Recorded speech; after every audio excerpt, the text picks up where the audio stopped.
Psychic medium Sarah Lemos joins Chaplain Jodi, that's me, on this special 5-part podcast series on Survivor Angels. We call it The Dance, celebrating the wisdom, strength, and beauty of aging. Today's episode, we talk about the physical journey, embracing change. It's time for Survivor Angels, an approach to strengthen trauma survivors. Here, you can escape what draws negativity and engage your positive abilities and the gifts that you've always had. Let's activate your angels. And to help you on that journey, here's Chaplain Jodi. Sarah, how's your body holding up? I really am happy that we have decided to take this on, Jodi. I personally thought it was really interesting to just bring up the subject, because it's really weird how this subject isn't talked about much. It's really not. You might hear somebody in your family say, "Oh, I've hit menopause," or, "I'm going through the change," or, you'll hear that announcement, but you don't really learn much about menopause or premenopause or postmenopause. Yet every single woman will go through it at one point or another. Right. And it's a subject that's just not even talked about.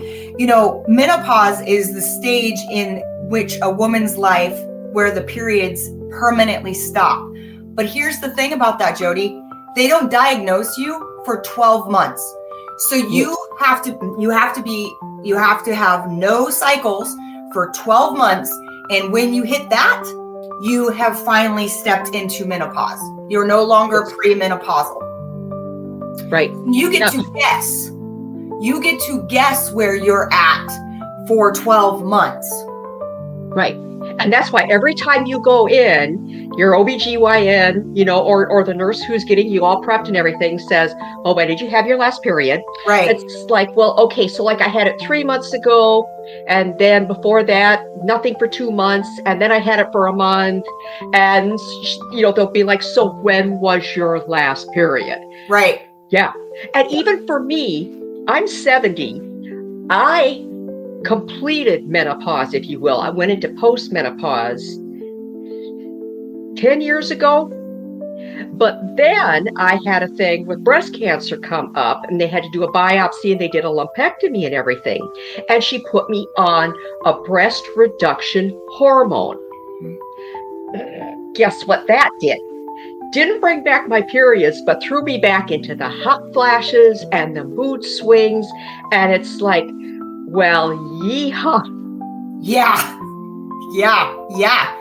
And I have a few friends that have had breast cancer, and one of my dearest friends had breast cancer, and I've watched her now for years. Thank God I've been able to watch her for years. Yes. On different medications that do the same thing, and be at a restaurant and watch her pull her hair up in 1 minute, and the next minute she takes the menu and she starts fanning her face, or she starts doing this with her shirt.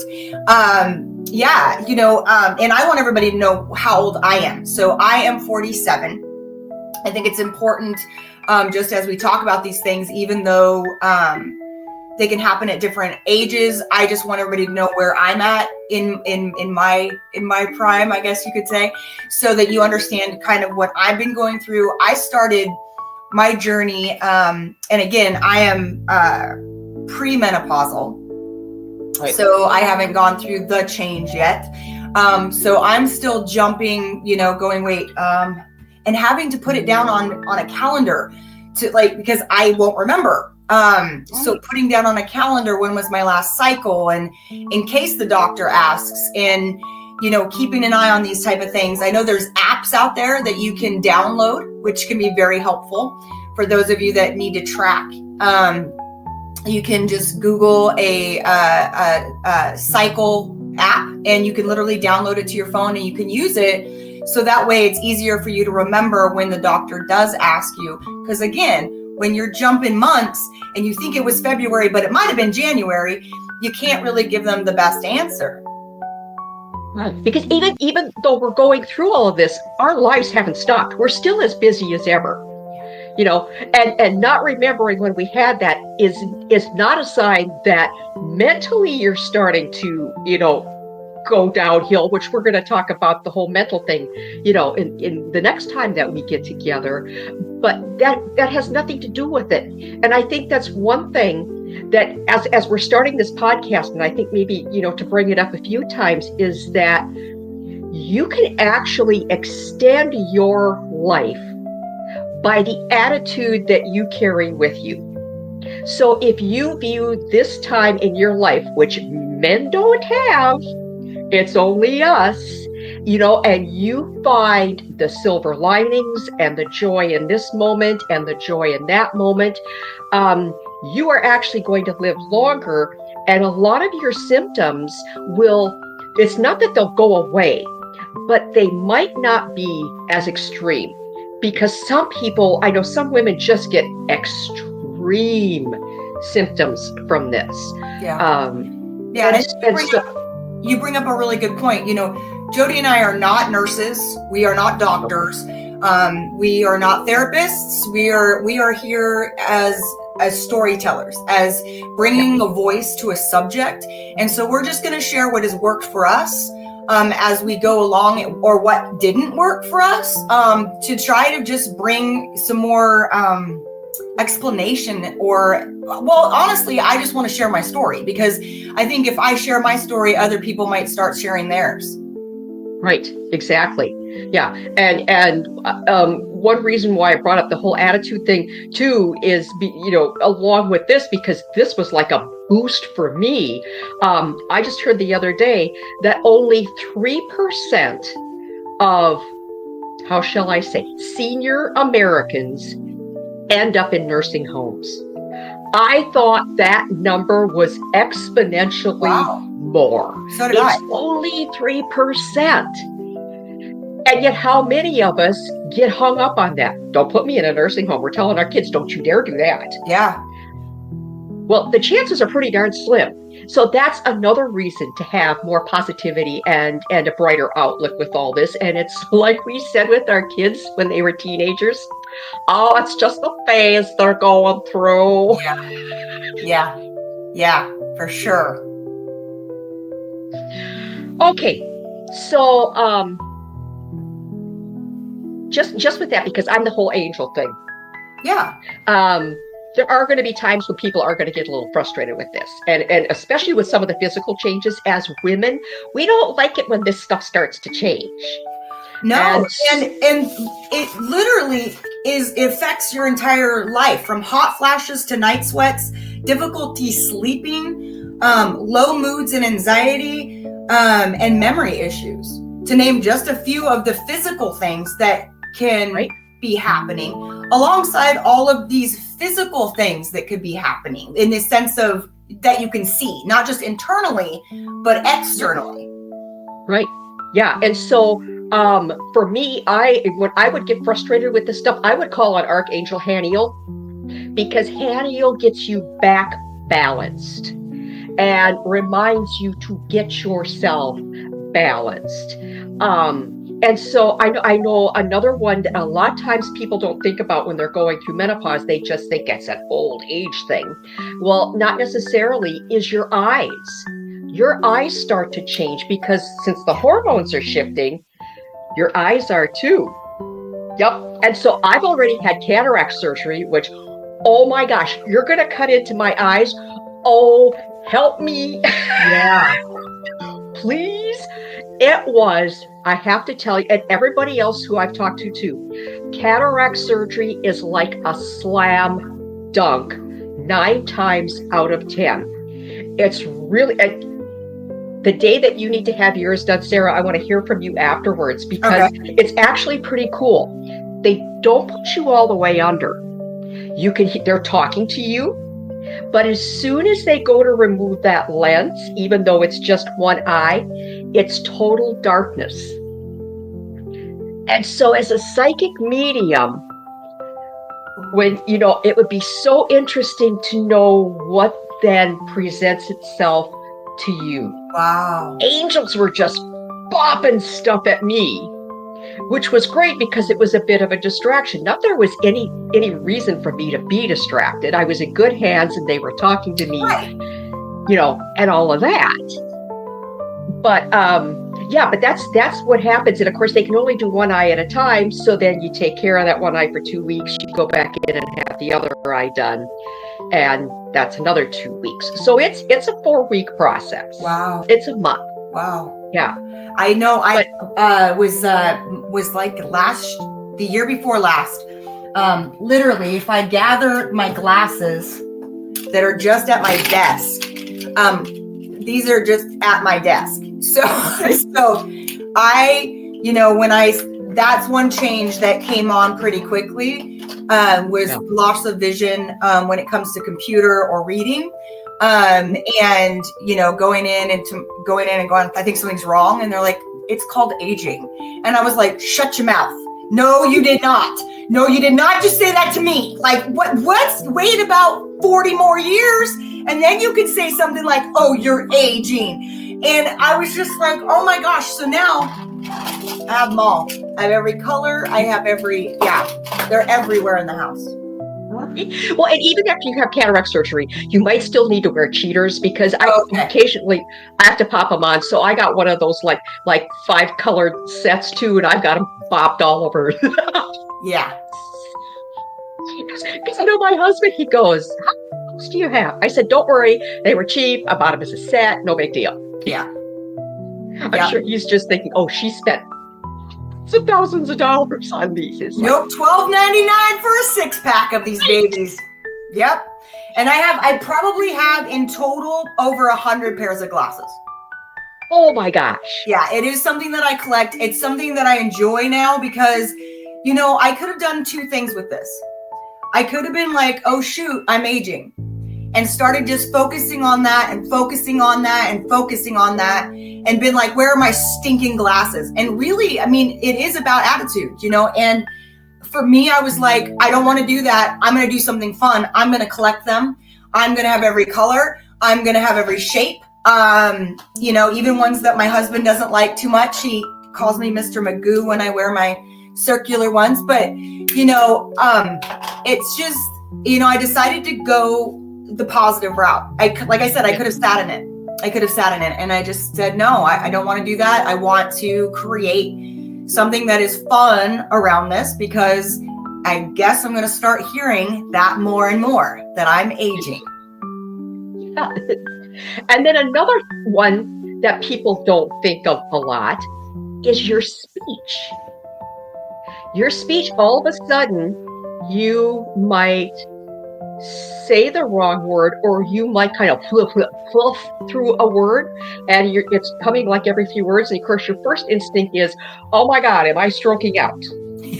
And that's not something you should be paying attention to, but you're probably not. And so, and Jeff thinks I'm crazy, my husband. Because I'm a communicator, always have been, and everything, what I do when I start doing that is because somehow I'm probably letting myself be lazy, because you can let your brain get lazy at any age. It's not just when you're older, but it seems like it comes a little easier when you're older. I start doing tongue twisters and stuff out loud, and then I will do like alfalfa. That's awesome. Over and over. And at that point, then it's like I'm paying attention to my speech. And good. No, I love that. And that stuff doesn't cost a thing. It's absolutely free. Yeah. No, I love that. And that's something that I'm going to take that and steal that. I've noticed, the last, I'd say 3 years, is where I can't catch the word. And I do have fibromyalgia, so I do give fibro fog also, but I'll not be able to get the word. They'll say, where are your glasses? And I'll say on the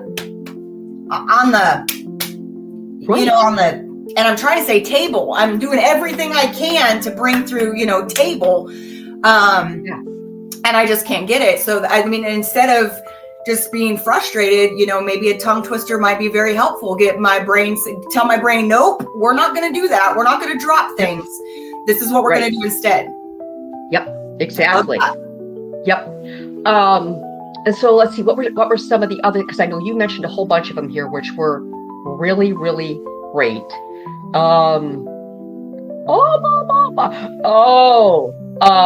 Our skin and our hair. You mentioned both of those. It's because the hormones are shifting. And so that means we probably need different vitamins. I use food supplements and do a protein powder too, because I have fine, thin hair and not a lot of it. And so I know at some point I'm going to be wearing stylish wigs. Yeah. And I find one like this while I can. But still, women just need to, we got to take care of ourselves. And so if you need that, for Pete's sakes, go find something that works for you. Oh yeah, I wear hair pieces. I have several hair pieces that I have I have a lot of hair, but I'm also really thinning in the corners there, and you can see that, and I'm not afraid to show it. And you can see where I'm thinning out. It's getting thinner and thinner and thinner. Now, again, I have thyroid disease. I have a lot of things. But yes, I'm noticing that there is some change in the hair, and it's thinning. And I was like, I never thought that my hair was going to thin. I don't know why. I just figured not me. And it's happening. It's happening. And I think, they have everything you can think out there of hair pieces. They have bangs that you can put in. You can put partials in. You can get full wigs. And it's actually really in style right now to use hair pieces. So it's kind of, it's not great when you're losing it, but it is awesome that there is a solution. And again, if you're looking for solution, you're going to find it. Mm-hmm. Yep. And they're not expensive anymore. I remember like back in the 60s, that tells you, see how old I am. When wigs kind of first came out, the human hair ones were like off the charts as far as cost. The synthetic ones weren't bad, but they still weren't cheap. Now it's like you can get some really nice ones for $1.50. I mean, not literally, but just, figuratively speaking. They're not bad at all. And so consider it, like glasses, another part of your accessories. Yeah. It just, and finding that, that light and that glimmer of, it's okay. Like, it's okay. Right. I think a lot of times what we do in these situations is all we see is the bleak. All we see is the, oh, great, this is the end. It's like, this is only the beginning, and it's just a new season of your life. And again, when you look for options, they're there. But when you sit in that poor me, and I'm going to say it because I've been there, poor me, this isn't fun, and you can sit in that and you can talk about that and you can gossip about that, or you can start finding solutions. And like some of these solutions are some fun glasses and a hairpiece. Yeah, absolutely. Yeah. And then, when you sort of get in those low moods, then you realize how low your energy is already, which is a physical thing. That energy is physical, although it can be tied to your mental moment, if you will. There's metabolism boosting foods. See, now I need to go alligator. Metabolism boosting foods. I mean, things like avocados and salmon and lentils are good. Eggs are good. Really lean protein is really good for boosting your metabolism and getting that energy just, right back up there. And that gives you then what you need to go get some energy, because that's going to help with your weight. Yeah. Because your weight's going to come on because your metabolism is going to start to, take the bunny hill, so to speak. And I think, when it comes to, other physical things, our hair, our skin, because you brought up skin, skin, you really do have to nourish self. You have to, at some point, you have to say, okay, tonight, I'm not just going to, clean the house and do the dishes or, go through the laundry. I'm going to do my facial routine. Like, I'm going to take time to do my facial routine, and I'm going to love myself where I am. and I'm going to, really allow myself to hydrate and do those things. I'm not going to lie. I never had that in my life. My family members, that I wasn't really close to them. And so when it comes to my mom, and so she didn't teach me much about that. So I learned through friends, and I didn't start our daily routine until a year ago. So because I just, I didn't know it was important. And then I had a dear friend, say, this is what I use. And I think she was doing it in a very kind way, but saying, this is what I use. And so taking time to give yourself and love yourself and nourish, because that's what you're doing, is you're nourishing the skin, you're loving the skin, and you can see results. So, there is that, but one thing that I'm scared of, Jodi, and I don't know about you, is that, I don't know if you did this, but for me, it's all about the result. Like, it's not the way Sarah is right now. It's the way Sarah could be. It's not, and I think that's so dangerous. It's dangerous because this is who Sarah is right now. Mm-hmm. The here and now, that's all we got.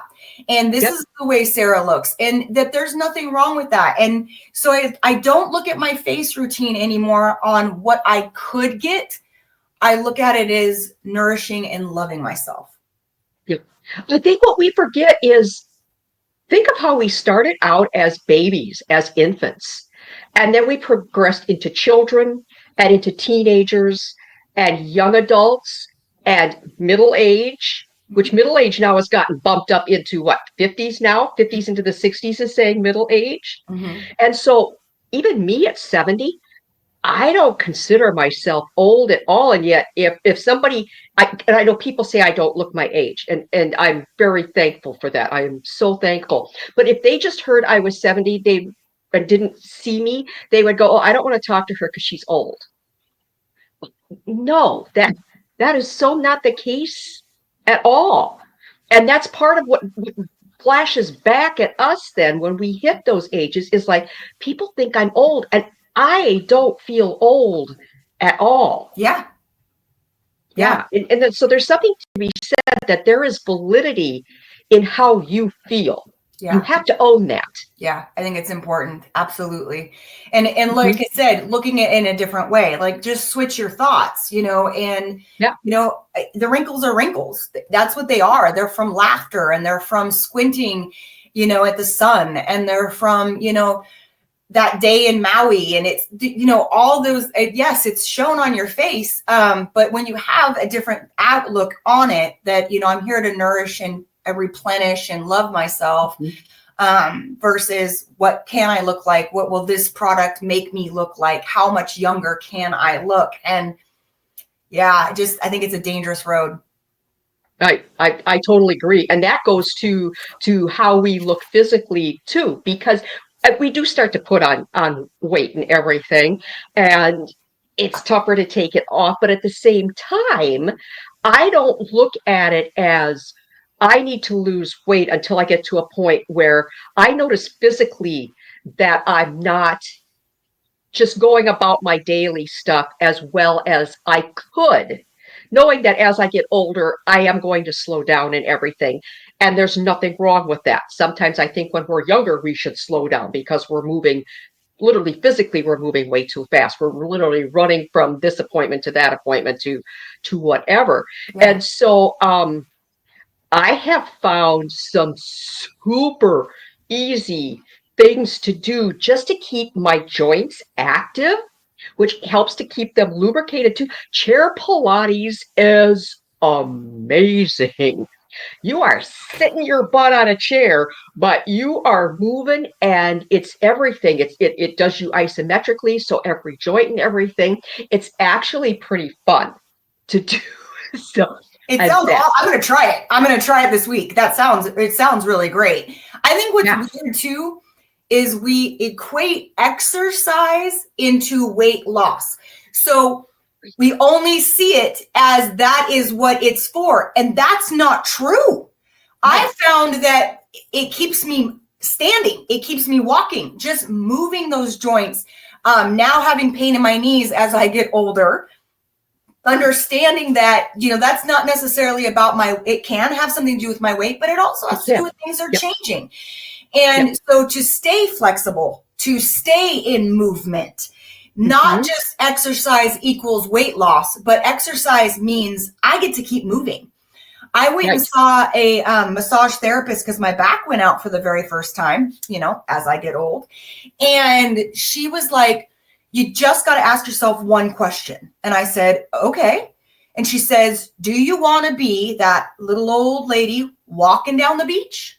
Or do you want to be the little old lady sitting, watching other people walk down that beach? And she was being straight up with me. She was like, here it is.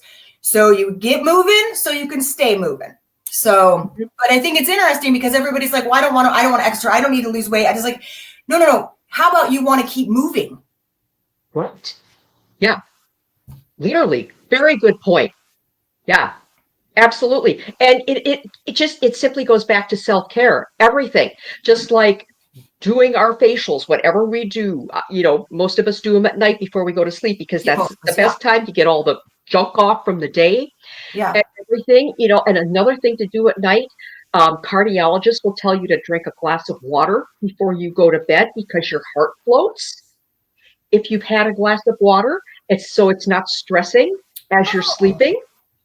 I thought that was incredible. And then when you get up in the morning, right away drink another glass of water because it flushes the toxins from you laying all night sleeping. Oh, that's great. Water's like a miracle thing. Oh, it is. I've heard so many people that have worked in ERs where so many people come in and they don't know it, but they're dehydrated. Like they have all these weird symptoms, but it's like, oh, you're dehydrated. You just need hydrated. And it really infuriates people because they're like, I'm at the hospital and they're just giving me liquids. It's like, that's how important it truly is. Right. Yes. And I know you don't drink. I don't drink much, but I know a lot of women as they get older think, I'm going to have my glass of wine because red wine is good for my heart. And that's true. It is. But you can also overdo that. Right. To where then it doesn't help your sleep.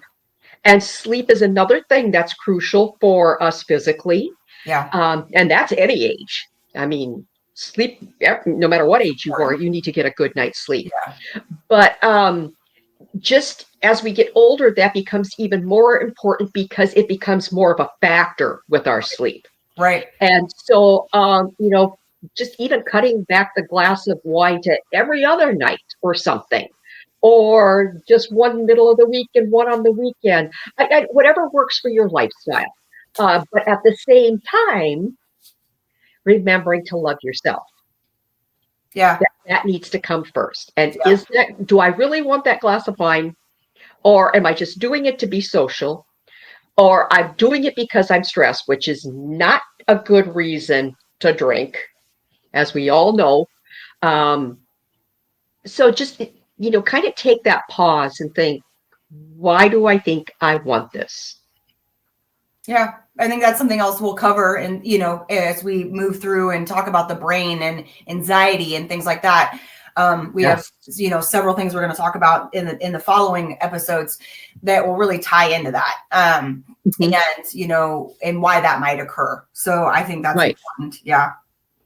Yeah. I think, one thing that I have to talk about that happened, that I have to, and I just got it because I know it's embarrassing for any woman out there who has experienced this, but I have grown a full goatee.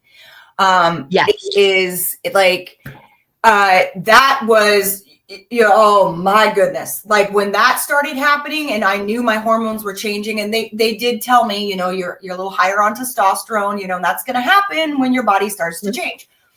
So, I'm losing it up here. And it's found its way down here somehow. But, it is that shaming factor. I don't know why it's here, but there's this shame in losing this and gaining this, or, there's this shame. And it's like, it's hair. But there is such a story behind, oh my gosh, you know, oh, I got to pluck and I don't want oh my gravy. I'm so scared that Josh is going to see it, or he's going to I'm serious, or he's going to touch my face, you know, and be like, oh honey, like he'll go to touch my face and I'll be like, what if I got, what if I poke him? So I think that one thing that just needs to be said is I understand anybody out there who is like, I hate plucking my face in the car because it has the best lighting to see those dang things, you know, or, you know, we're waxing or we're, you know, doing whatever we can to manage the hair in our face. And like I said, for me, don't want to be ashamed. And so I really sat with it like, yeah, I can work on that. I can find a way in my heart to be okay with my goatee, or I can do something about it. So I personally, again, decided that I was going to find a solution. And so I am getting the electrolysis done on my face. Okay. So, you know, so that it burns off or does whatever it does. But and it was a gift to myself that wasn't about shame or about guilt anymore. It was about getting into action. And so, nope, sorry. Okay, sorry about that, Jodi, darn it. So I decided to go and splurge and get that done. And to me, it's been a really awesome experience. And I don't have as much hair at all. And it's just an option. I'm not saying it's for everyone, but for Sarah, it bothered me so much. And I tried just breathing through it or telling myself I'm good enough or what have you. And in the end, for me, what was best was just having something done that made me feel better. Right. At the end of the day, we're still human and we still have all of our human fables and foibles and all of that. And vanity is still lurking in the background. I know. And I just, like I said, for me, it was like I didn't want to sit I didn't want it to bother me anymore. And so I was like, you know, this is something that I can do, and it empowers me to be Sarah and to feel less. But honestly, like I've never like looked at someone with a hair on their chin and been like, you are foul. However, that's how I feel, you know, and I'm scared that someone's going to be like, do you see that on Sarah's right there? They did a close up and right on Sarah's chin, you know? So I just did a little something for myself. But that is something I think we need to talk about, is the hair growth in certain places and losing hair in other places that don't make you feel so feminine. I have to tell you, one of my aunts, she would have actually been a first aunt once removed, or however that works, you know. She had very dark, coarse hair. And so she had the mustache and the beard, everything. And then there'd be times I would see her. And of course, I was little. I was like maybe 7. But it traumatized me so bad. I still remember it vividly. Mm-hmm. Sometimes she would have it, and sometimes she didn't. I'm like, how did she do that? So the whole family was at their farm for a family get together. And I was going to the bathroom, and the door wasn't all the way shut. It was just shut a little way. And so, you know, I pushed it open, and here she is in the bathroom, literally with an electric razor. And I was just like, that's how you do it. Her magic was shown. That's awesome. Yeah, I'm just like, and I asked my mom about it afterwards. I said, why does she have that? And my mom dodged the question. Yeah. I never got, and I think that's why it traumatized me even more, because I never got an answer. Yep. And so then when I started getting the little hairs on my chin, brain went right to that ad. Yep. And full visual, there it was. Yeah. So I can laugh about it now. Right. Because like you, I got one of those little portable laser things where you put it on and it zaps. And it doesn't do too bad. In a pinch, it works. That's awesome. It's not like the electrolysis, but you know, for a quick grab and go, It's good. That's awesome. That's awesome. I love that. See, there's options. There are options. There's options. So another thing that I found, and I found this out about a year ago, and I have to admit, I have not been good about this. And every time I go to buy new clothes, I think about it. And then I really like something and it doesn't fit the category. And so I just push it to the back of my brain. But the type of fabric that you are wearing makes all the difference in how all of this regulates itself. So going through menopause, it's going to help that regulation. And the type of fabrics to wear are the all natural ones, like cotton and wool, and stay away from the synthetics, excuse me, like polyester and nylon, because wearing those synthetics, when you have them on, it's like sealing your skin. And your skin can't breathe, and so your skin can't regulate itself. And if your skin, which is your outside clothes, basically, if that can't work, it can't help the inside of you then either. Wow. And I thought, whoa. So you could use bamboo, you could use cotton, right? And okay, wow, that's interesting. That's something. Isn't that interesting? I mean, I'm already sensitive as a psychic medium. I'm very sensitive to everything, smells, tastes, everything.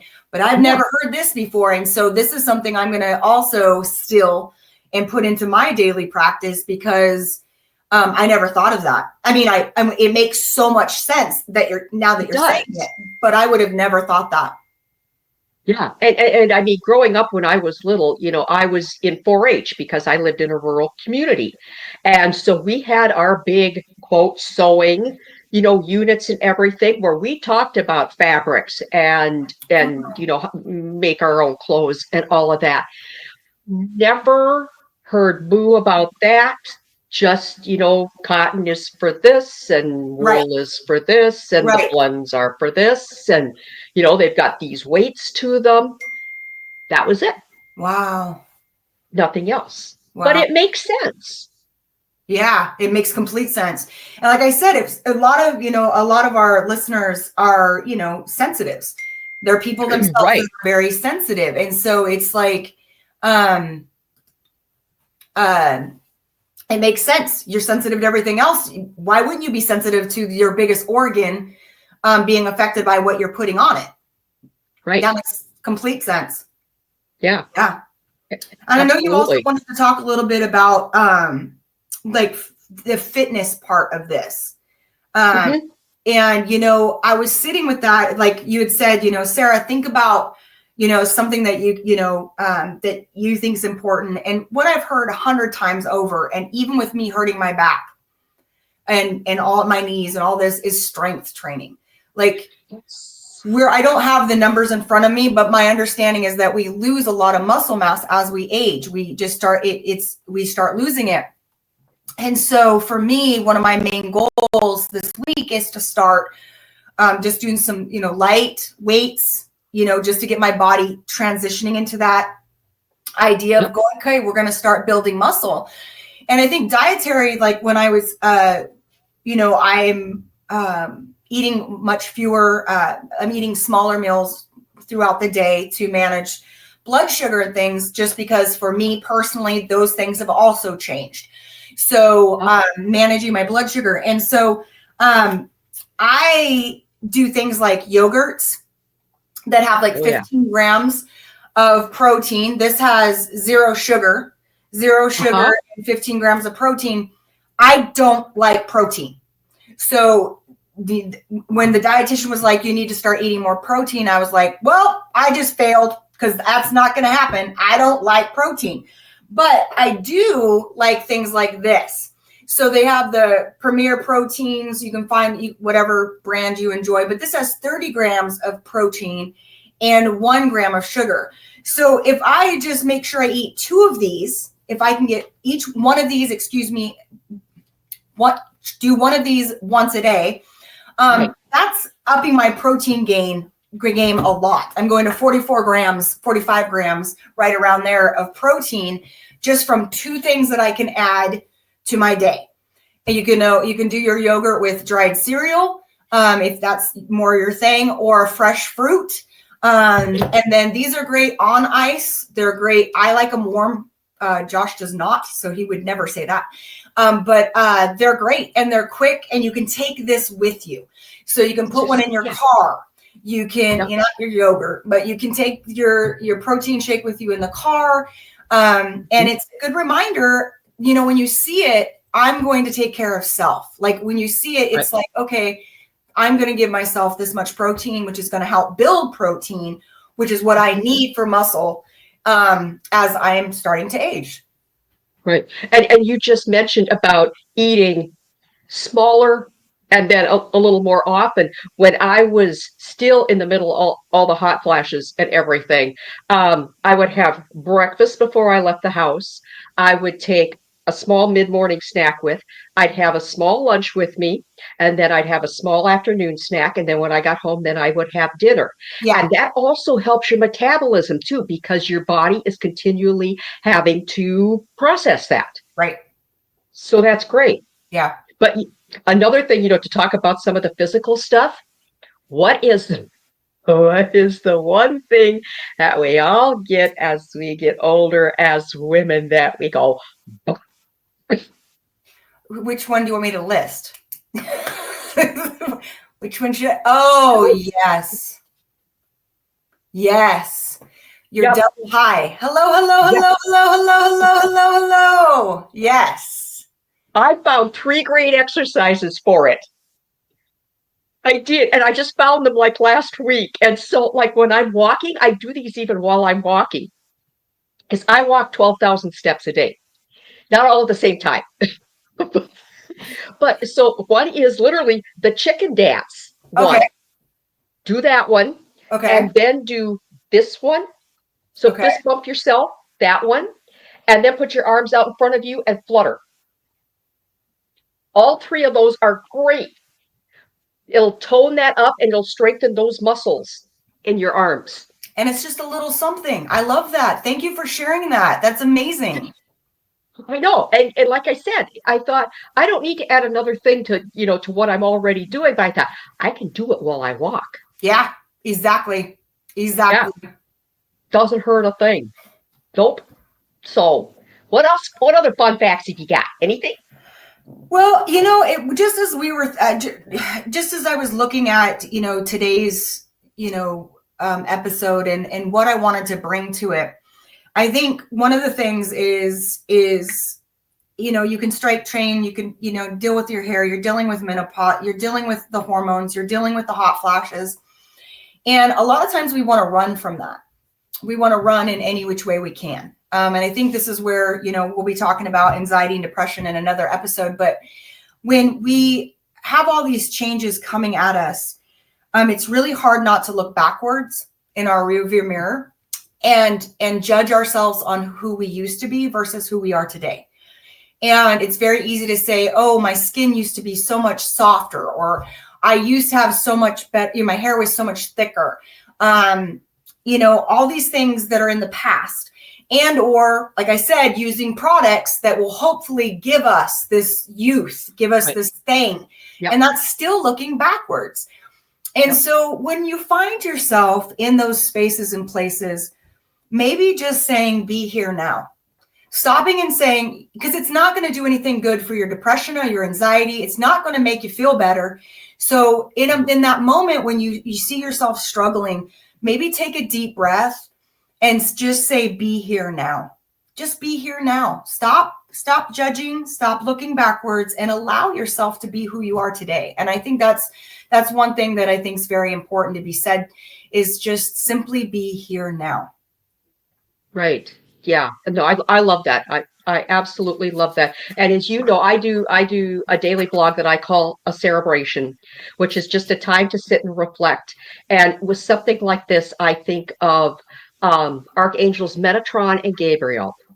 Metatron is going to help you find your self-knowledge in this. You know more than what you think you know. You really are in a good place. And Gabriel is going to bring you the joy. Moving into this next chapter in our lives is what it really is. You know, we're not at the end. We still got chapters left here. Absolutely. You know, and just it's exciting, and it really can be joy filled if you just approach it like you said, right here, right now, Yes. in the moment. Yep. So I think that's a great place to end. Me too. On this one. Perfect. Yeah. Because next time we're going to talk about what this little thing up here does to us and how it messes us up, and it doesn't have to. So, all right. So until next time, Sarah, be in the now. Be in the now. Thanks again for joining Chaplain Jodi on Survivor Angels. For more information, go to chaplainjodi.me. That's chaplainjodi.me. And on Facebook at Survivor Angels-Chaplain Jodi. Sound effects for the show created by Andre Opate and provided by Pixbay. This is Dave Schrader. Until next time, sending you off to activate your angels.